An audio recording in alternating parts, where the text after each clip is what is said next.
when San Jose State went on the road to take on Texas, you knew it was a monumental task.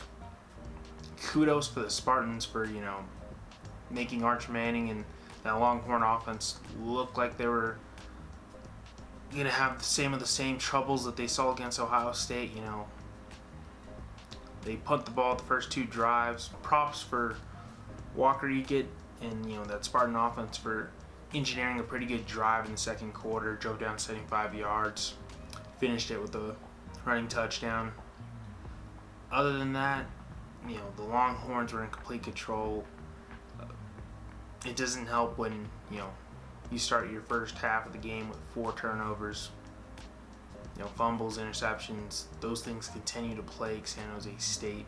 You weren't expected to do much in this game. It was definitely a game I figured Arch Manning was going to try and show out and prove that week 1 was not who they were. And sure enough, they did. Manning had 4 touchdowns, 295 yards. They didn't rely on the running game as much, but they still were handling San Jose State with ease. Sports makers pretty much had this game figured out. I think it was a 38 point spread, and San Jose State just really couldn't get anything going. Shut out in the second half.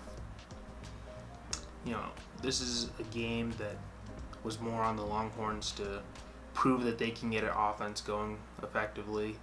San Jose State, they're still in a position where they drop Central Michigan game. They lose this game, as many would have figured.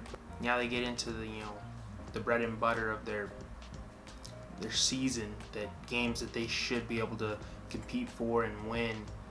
And hopefully they've learned enough from going down 0-2 in the season that they carry it with them into week 3 and onward, and hopefully start to see some progression and get their first win of the season. Texas 38, San Jose State 7 is your final score.